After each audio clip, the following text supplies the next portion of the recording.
প্রচারের আলো থেকে দূরেই থাকেন তিনি। ভাইয়ের সাফল্য নিয়ে কখনো তার মুখে কোনো কথা শোনা যায়নি। তিনি নরেন্দ্র সিং ধোনি, মহেন্দ্র সিং ধোনির দাদা। তাকে সচরাচর প্রচারের আলোয় দেখাই যায় না। और ये धोनी की हुई जी। गजब ग्रिप कैसे SRMB जैसे SRMB TMT बार की विन ग्रिप टेक्नोलॉजी सीमेंट के साथ बनाए मजबूत पकड़। Grip is important. তবে এদিন তিনি ধরা পড়লেন এক্সট্রা টাইম বাংলার ক্যামেরার সামনে, তাও আবার ক্রিকেট খেলতে। শুধু তিনি একা নন, ছিলেন ধোনির অত্যন্ত ঘনিষ্ঠ বন্ধু পরমজিৎ সিং।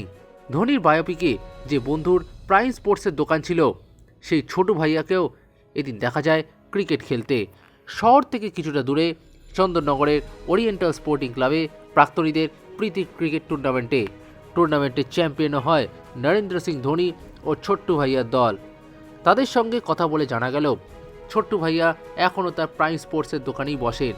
মাঝে মধ্যে ধোনি এলে গল্প হয় তাদের মধ্যে। টেলিফোনে কোনোভাবেই তাদের কোনো সম্পর্ক নেই, কারণ ধোনি মোবাইলে কথাই বলেন না। ধোনি এলে দোকান বন্ধ রাখতে হয়, সেখানেই তারা আড্ডা মারেন। এদিকে দাদা নরেন্দ্র সিং ধোনি এখন রাঁচির একটি রাজনৈতিক দলের সঙ্গে যুক্ত।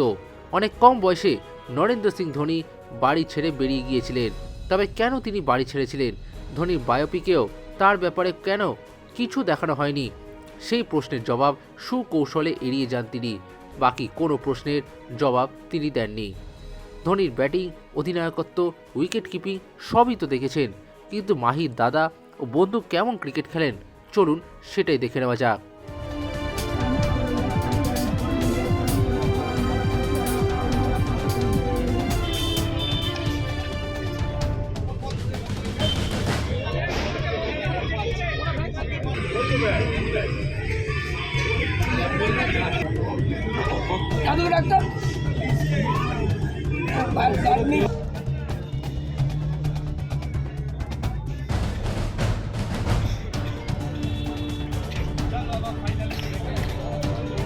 পরের খেলার টসটা হয়ে যাক। পরের টিমে যারা রয়েছেন অর্থাৎ ব্ল্যাক এবং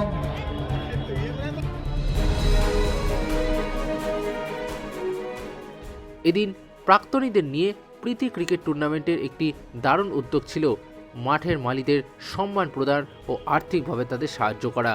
এদিন প্রধান অতিথি হিসেবে উপস্থিত ছিলেন অনুষ্টু মজুমদার ও অর্ণব নন্দী। ওরিয়েন্টাল স্পোর্টিং ক্লাবের সেক্রেটারি প্রণবীর ঘোষাল কি বললেন এই বিষয়ে, চলুন শুনে নিই। এটা চন্দননগর ওরিয়েন্টাল ক্লাব, এটা 96তম বর্ষ। গত বছর 95তম বর্ষে আমরা ফুটবল প্লেয়ারদের নিয়ে করেছিলাম, এটা প্রাক শতবর্ষ হিসেবে আমরা করছি। গত বছর আমাদের 127 জন ফুটবল প্লেয়ার প্রাক্তন ক্লাবের এসেছিলো। তার সঙ্গে আমরা ক্লাবে যে কোনো অনুষ্ঠান করলে একটা নোবেল কজ রাখি। গত বছর আমরা সারা পশ্চিমবঙ্গ থেকে 8টা কোচিং ক্যাম্পকে 8টা করে বল, 2 সেট করে জার্সি দিয়েছিলাম। এই বছরে আমাদের অবজেক্টিভ ছিল যে আমরা সব মাঠের মালিকদেরকে সাহায্য করব। আমরা 4জন মালিককে আমরা আর্থিকভাবে 10,000 টাকা করে দিয়েছি। আর একটা ছেলে কিউরেটার পরীক্ষা পাস করেছিল, বাচ্চা ছেলে পাপু নাম, ও এক্সপায়ার করেছে, ওর পরিবারকে আমরা 25,000 টাকা দিয়েছি।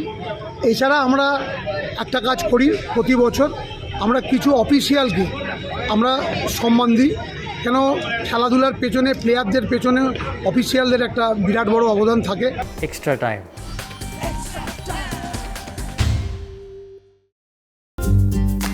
লেটেস্ট নিউজ আর এক্সক্লুসিভ ভিডিওর সঙ্গে আপডেট থাকতে এখনই সাবস্ক্রাইব করুন আমাদের ইউটিউব চ্যানেল। বেল আইকনে ক্লিক করতে ভুলবেন না যেন।